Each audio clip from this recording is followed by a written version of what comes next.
வரைச்சி சொல்லி போட்டோம். மாடுக்கு 2 மாடு. அப்புறம் அப்படியே எழுதி வரைச்சோம்.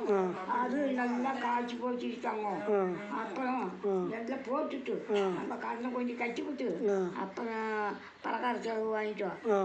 பலகார செலவு வாங்கிவிட்டு கடலை கட்டாத மூட்டிலே வைக்க மாட்டேன் அப்படின்னு அப்புறம் பேச்சு. அப்புறம் எல்லாம் விட்டு விட்டு கடலை கட்டி விட்டு அந்த பேங்கு பணத்தை கட்டி விட்டு அப்புறம் காய்ச்சிருந்தா அப்புறம் என்னென்னோ வாங்கிட்டோமா அவன் சுட்டு கொடுத்தோம்.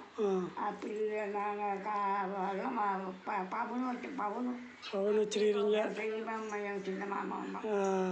அப்பயே வந்து பவுனு 1 பவுன் உங்கள் அப்பா கொடுத்துருக்கிறாரு பொண்ணு தூக்கணத்துக்கு. 1 பவுனு அப்பயே பேங்கலை காய்ச்சி போட்டு வச்சுருந்து உங்கள் அப்பா எடுத்துருக்கிறாரு.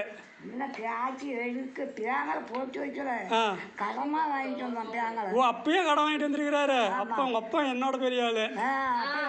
கடன் வாங்கிட்டு வந்து அந்த கடன் எப்படி கட்டிட்டு வாங்கிட்டு வந்தீங்க அப்படிலாம் சண்டை பண்ணி பிரச்சனை கட்டிட்டு போயிட்டோம். அப்புறம் எங்கள் அப்பனை பேச்சு மழை பேஞ்சு எள்ளு வரைச்சி விட்டோம். எள்ளு வரைச்சி நல்லா விளைஞ்சி போச்சு.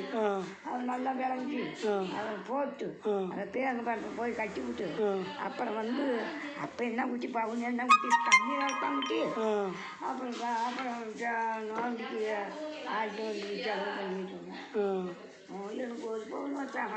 நான் பொண்ணு தூக்கணும் 1.25 ரூபா முடிஞ்சாங்க கூரையில்.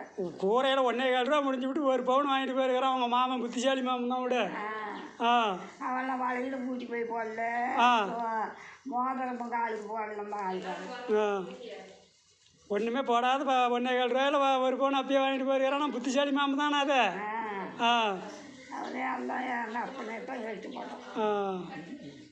சரி காலுக்கு மிஞ்சி எல்லாம் எடுத்து போட்டோம்.